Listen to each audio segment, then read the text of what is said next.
glanzvolle Premiere auf der Berlinale als Berlinale Special Gala Golda. Ein Porträt der israelischen Ministerpräsidentin, Regie führte der israelische Regisseur Guy Nativ, der sehr bekannt wurde durch seinen Nazi-Aussteigerdrama Skin.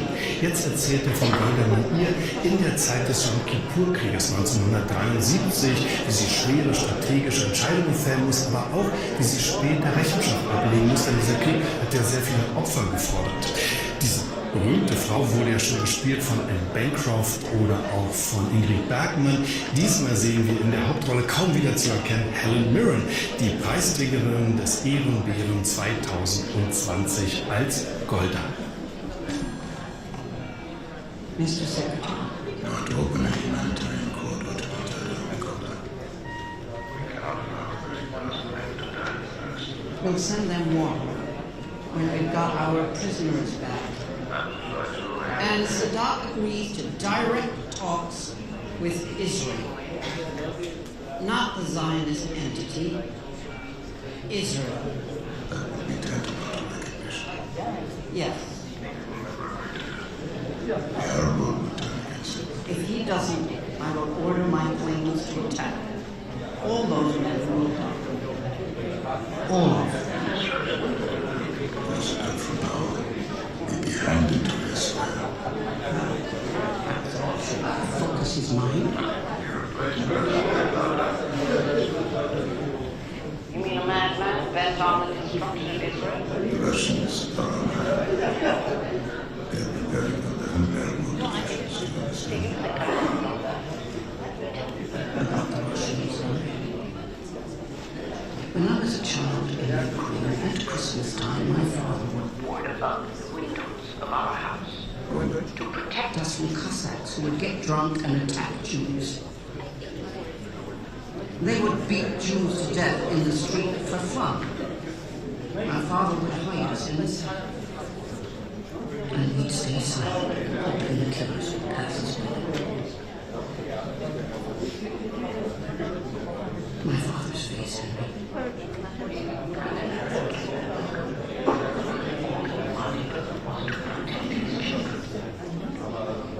I'm not that little girl hiding in the cellar.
First, I want to introduce you to the film team that's here to present the film tonight, which will be world premiering in the Berlinale Blast.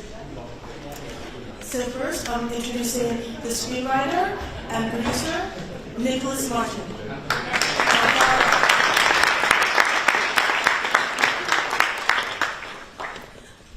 Actor, Lior Ashkenazi.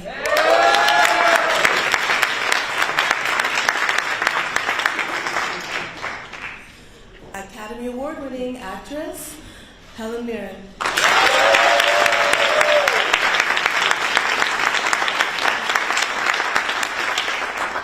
And Academy Award-winning director, Guy Nativ.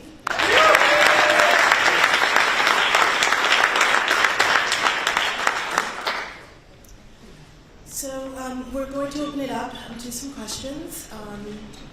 We'll start here in the down, please.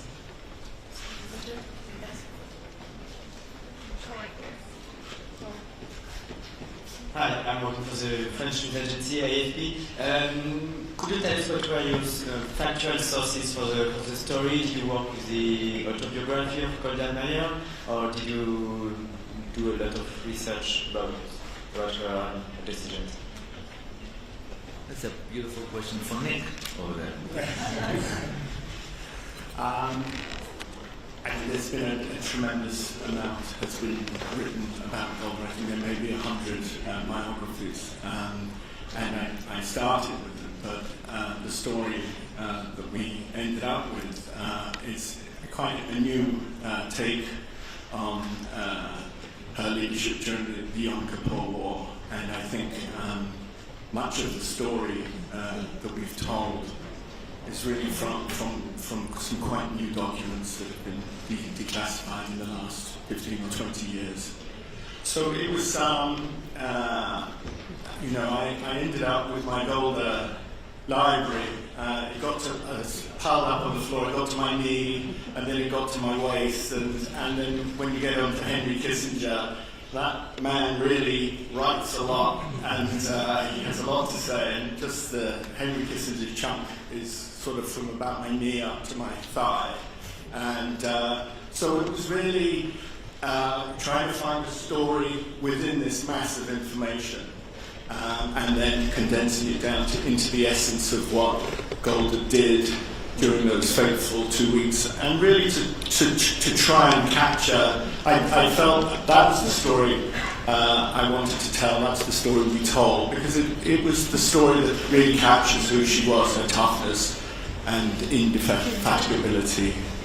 So I looked at everything I possibly could and talked to everyone I could, and that's the story that emerged. Hello, it's Natalia from Ukrainian Moviegram. First of all, thanks for the movie. I've been waiting for it for some time already.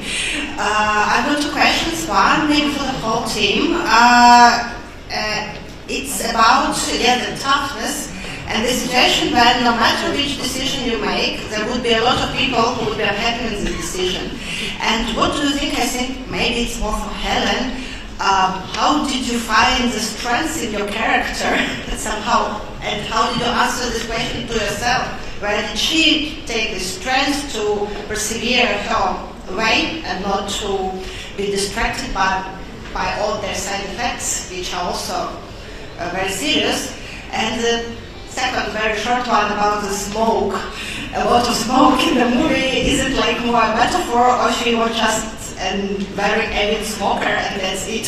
Thank you. But just quickly say, yes, she just was a heavy smoker. She literally had a cigarette in her hand, all day and all night. So that was a quick answer for that one.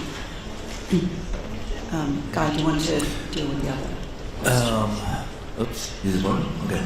First of all, the smoke is kind of a metaphor of the, kind of the smoke in their eyes. They couldn't see what's in front of them. They couldn't see the truth. They smoke themselves to death. So it's like it's the smoke of our inner physical situation, but also the smoke of the commanders. And so it's the smoke is a metaphor for the entire movie. What was the other question? Well, the difficulty of making the kinds of decisions that Golda had to make at that point in time. Well, Golda was not a soldier.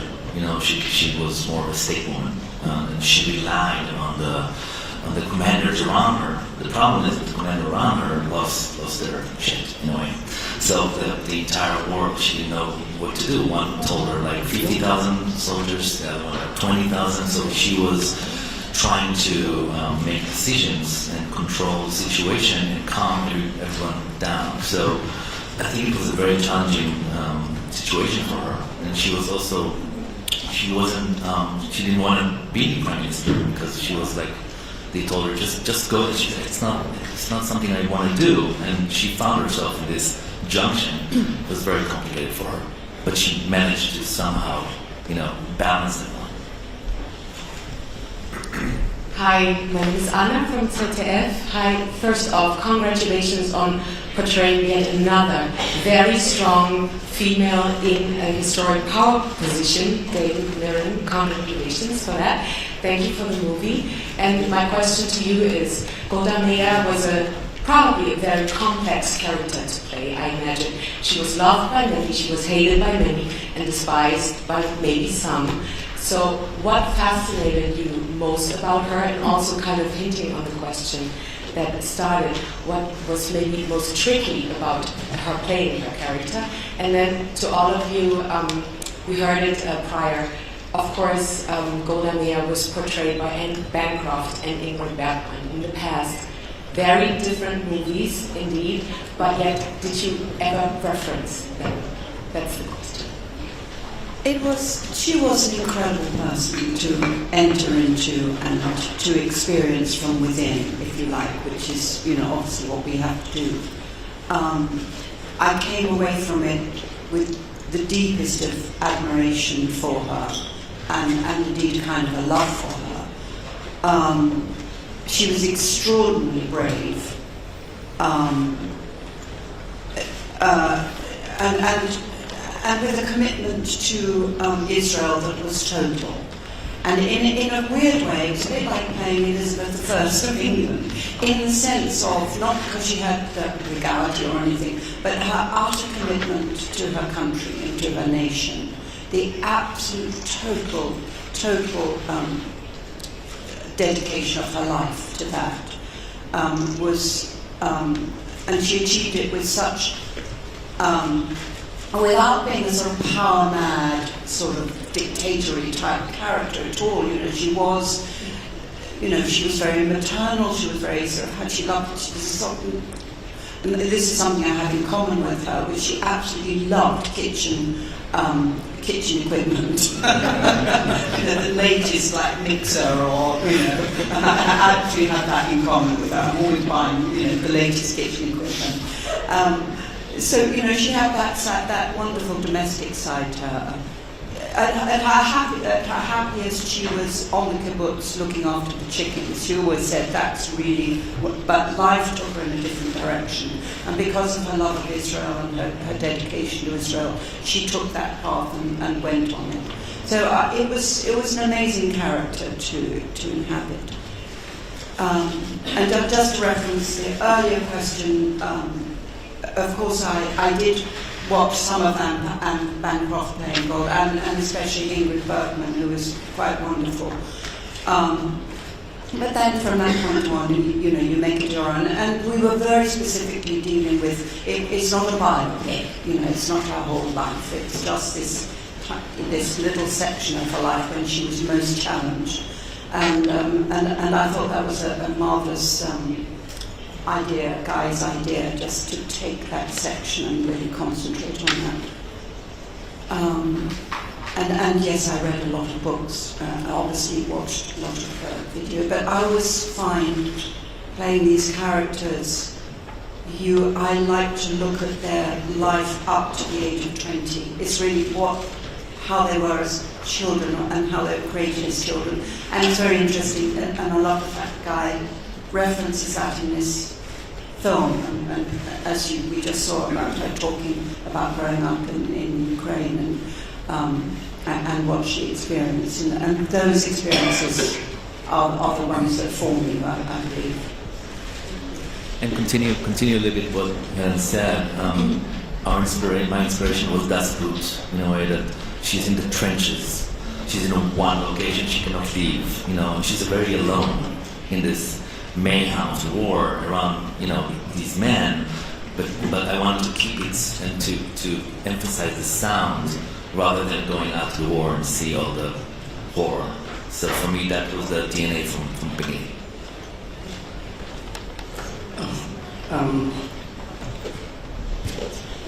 My name is Mahar Siddiq, African Refugee News. Hey, you went a long way from Panorama. Hello to you. How are you? Now I'm really happy to see you again. I can know it was you just now. This film is terrific because my friend, who was in the war wrote me tonight. He said this was a bloody war, he lost friends there, so there's been open scars in Israel. Are you prepared for that? Because really... I am prepared for that, and as an Israeli, I grew up with this knowledge that Golda is a complicated character, and this is the Vietnam of Israel. And going with this knowledge to portray Golda and the commanders, we addressed that in the movie. So you didn't get a sort of clean picture of, again, Helen said it's not a biopic. It's a very tough and hard look at the war and every soldier that dies and getting killed. Golda takes it to her heart, and you know, so it's, for me, it was going with my eyes open and hear all the comments, and it will evoke reaction. But we also, Golda is not a super clean character in this movie. She has her faults, she did mistakes, and she took responsibility, which leaders are not doing mistakes. She did, and eventually she resigned. So yeah, I'm willing to start the discussion in Israel. Can't wait for that. Hi, question from Brazil, Rodrigo Fonseca, Estadão. I have two questions. The first one from Mrs. Helen Mir. Whenever Golda addresses Kissinger, we hear the word Henry, the name Henry, a sign of friendship, a sign of trust. I would like to understand your perspective about this friendship and how was it built during your acting with Liv Schreiber. And a question to you. Throughout all the film, we see television showing the facts. I would like to understand your point of view of the importance of TV to that war. Well, we were very excited when we signed up for the film, because for a long time we had no Henry Kissinger, did we? And we'd started the film already, and we still didn't know who was going to be playing Henry Kissinger. So, you know, we were very anxious about who we might get, and it was a great day when we signed up for it. Yes, Golda and Henry Kissinger did have a, I wouldn't say close friendship, but clearly there was some sort of chemistry between them, that they sort of understood each other on some level. I'm sure that Henry Kissinger respected Golda enormously, and certainly vice versa. And obviously America was so important to Israel. You know, one of Golda's great achievements in the early days of Israel was going to America, long before she was president, to collect money for Israel, to try and get Israel going, and she was enormously successful as a fundraiser.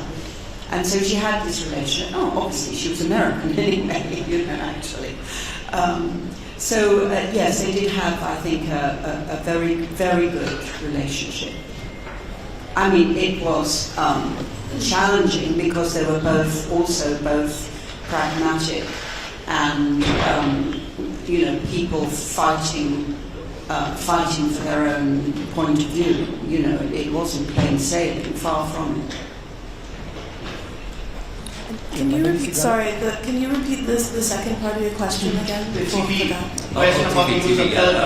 So in 1973, the Israeli TV was in its first steps, right? So you suddenly saw all the 16mm footage from the war to all the houses. So that's what I wanted to bring. You know, also making the movie in one location, I wanted to have a little of, you know, those images of people walking in the streets, or, you know, and all their speeches on the TV. That was the first time that the leader spoke to the people.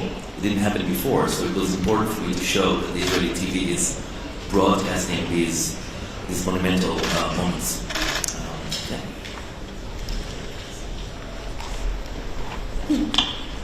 Thanks so much. Sam Schwartzstein, Jewish Graphic Agency. Two questions. First one about the script. The film ends with Golda Meir and Roosevelt bonding, discussing their grandchildren together. And I was curious why, how you came about with thinking of that ending. And then the second one is to do with reception. Golda Meir, famous institutionalist, and here in this film over and over again repeats, "I'm not a soldier," and it's very, very differential to the division of powers as they stand. And what is the significance of it arriving today, which is such a momentous and dark day for Israel's Jewish democracy and institutions? Start with the. What was the first one again? The first question has the ending. That's right. Yes, I'm sorry.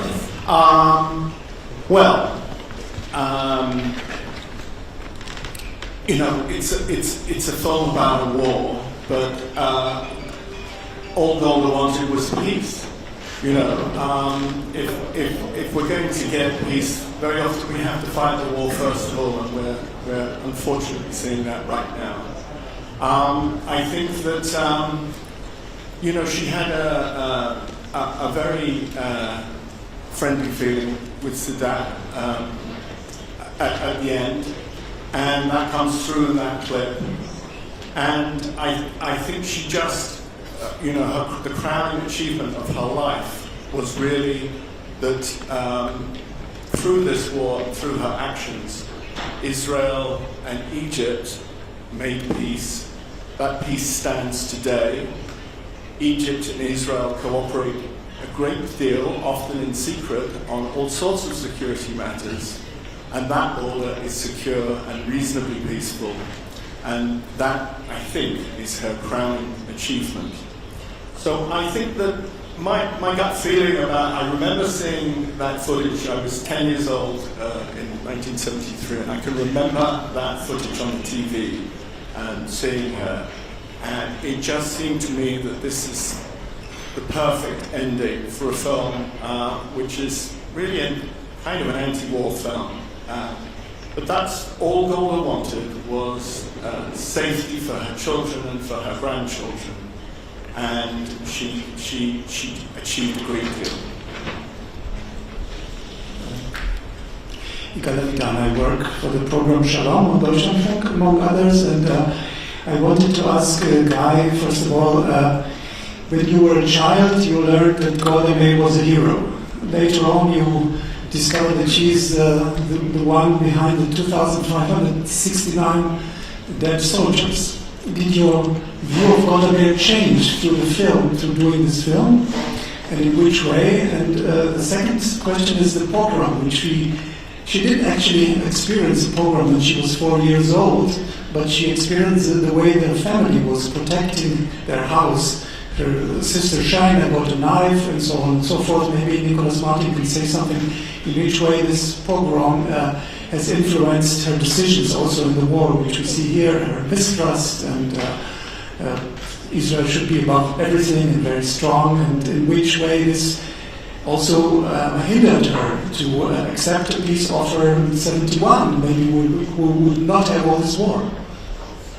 Let's talk about just the pogrom. Yeah, go on. I think that the image in her, I think in her autobiography, she said she describes hiding in the cellar with her father, and it was this look on his face that, when she grew up, she says to Kissinger, "I'm not that little girl hiding in the cellar anymore." And for me, it sends a shiver up my spine just to even think of her, this determination and what that meant to her. To see her father so afraid and so humiliated and desperate to protect his children.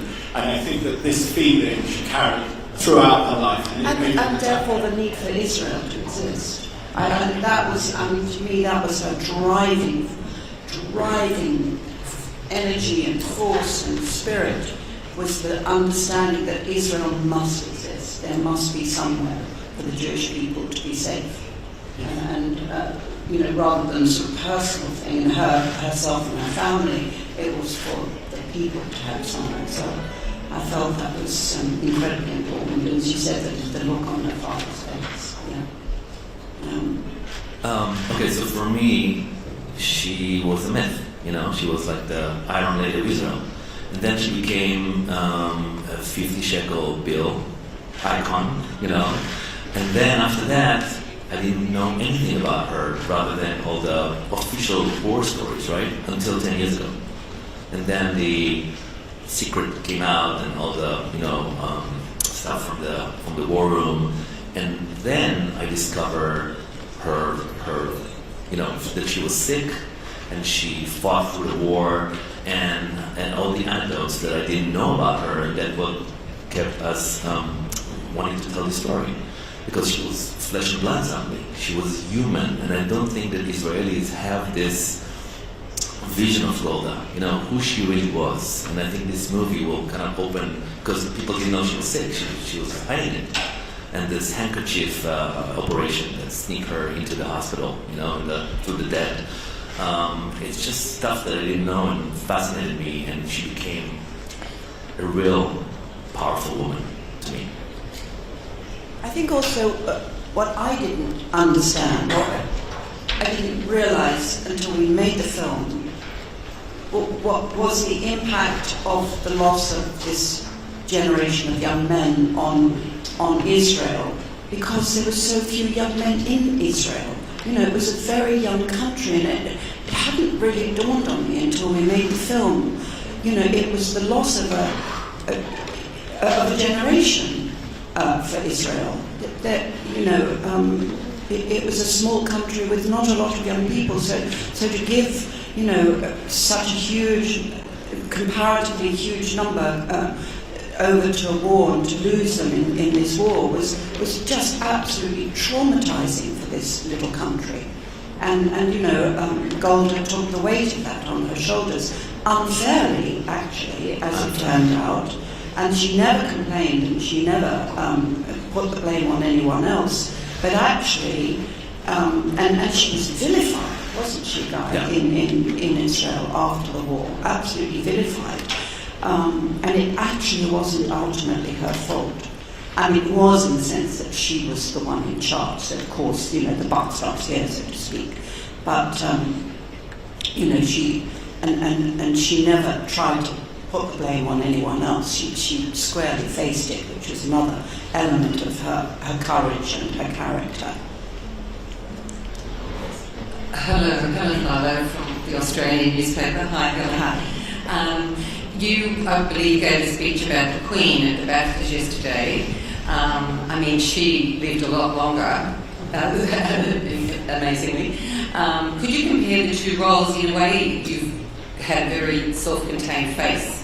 Did you have any prosthetics for this, or was it just makeup? And could you compare the two roles? And Leo, how much did you know about your character and Golda growing up since you're Israeli?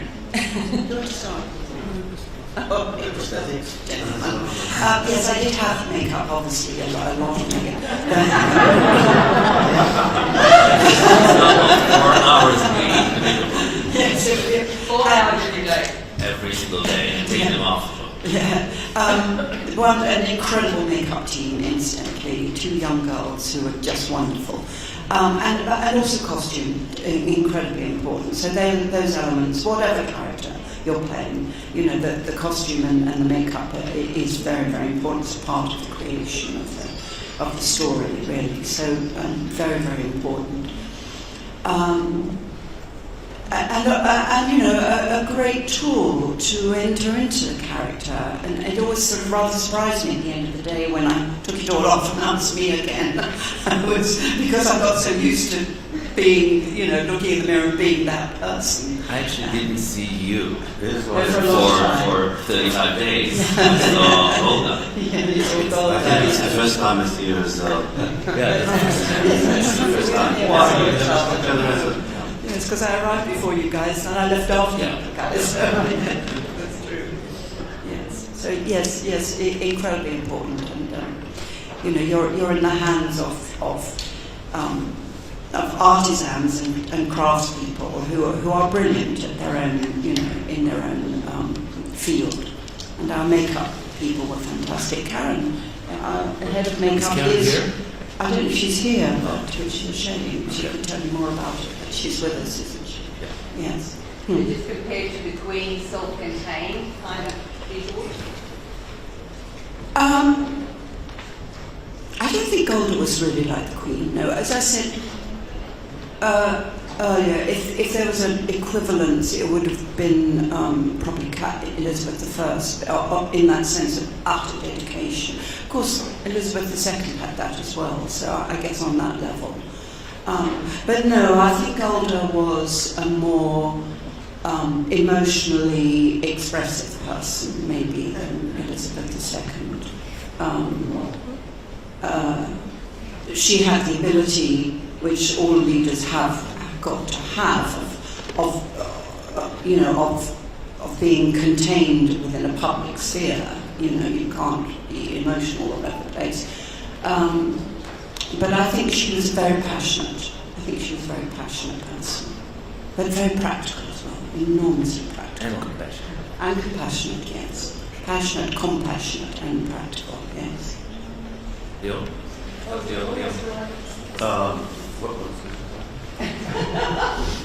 Yes, I was 4 years old when the war started, and I remember after the war ended, I remember my father talking about that chief of staff, because he was the only one who was blaming about this war. I mean, the politicians were cleared because they came ready and with their lawyers or whatever, and he was the only one who actually such a tragic character. And I was researching about the carrying about Dado and reading the protocols from people who were, and it was, I mean, Israel actually won because of him. I can't say won because we didn't won this war. You can't say that. But he was the one who actually took command in the cabinet, and we pulled up because she put him in charge because it was a chaos there. You can actually see it when you read the protocols, and it's like Dado and Golda were together in this generals thing, and he actually he was the the engineer of this winning, but again, he was to blame for the for what happened, and that was so tragic. And so we tried to bring the truth into the stream in a way. And he got a heart attack. Just after the war. Yeah. He couldn't hear his name. Yes, I think we're just going to have one last question. Hello, Kate Connolly from the Guardian newspaper. With no disrespect to your striking performance, Helen Mirren, and also direct to Guy, I just wondered what debates you have had in the making of this film, now that it's come out, about the questions about authentic casting, and the debate that there has been, particularly in the UK, I don't know about elsewhere, about whether Jewish people should be playing Jewish parts, or whether actors should just be allowed to act. I'd be really interested to hear how your thoughts on this might have developed. You've also said that this is a legitimate question to ask, Helen. Thank you. Hello there.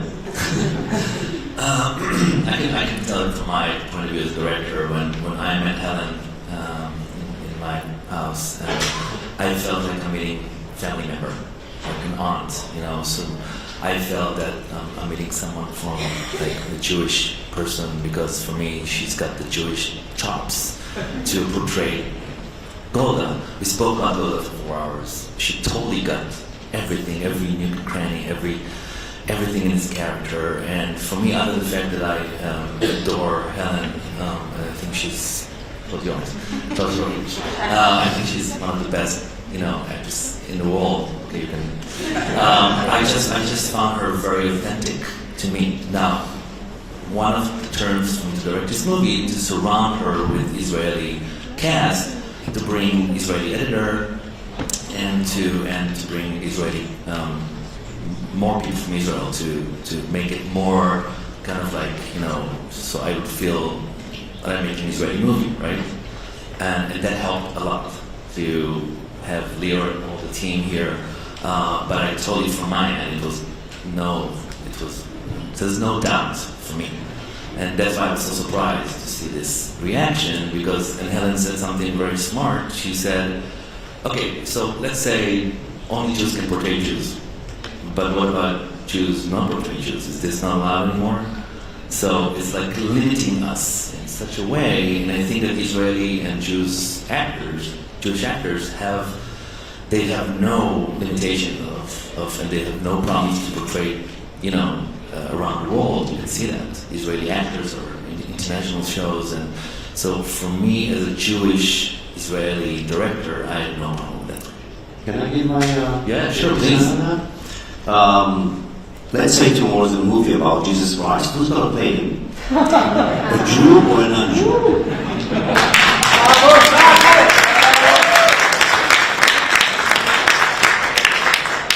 Well, it won't be me.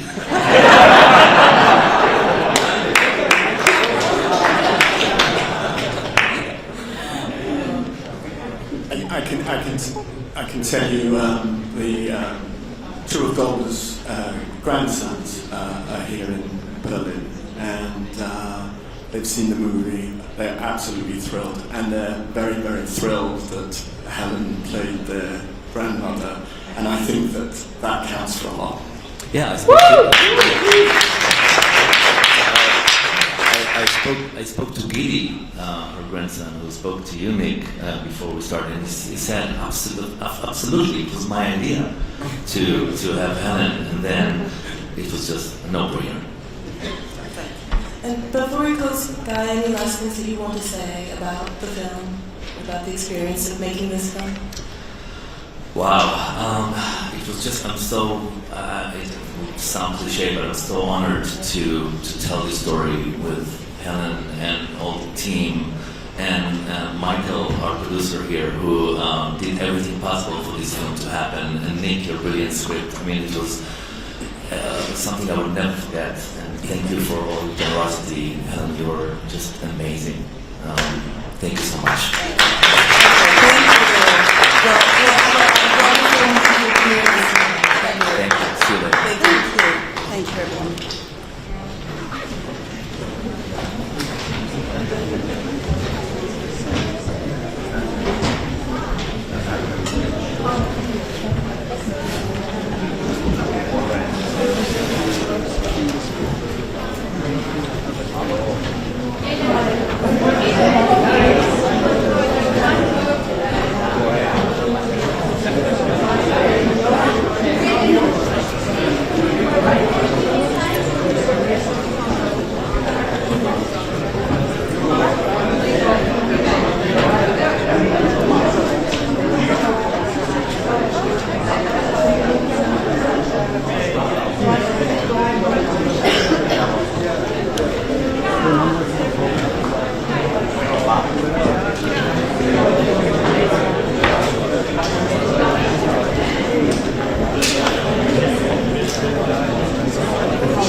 That was HBO. Was it not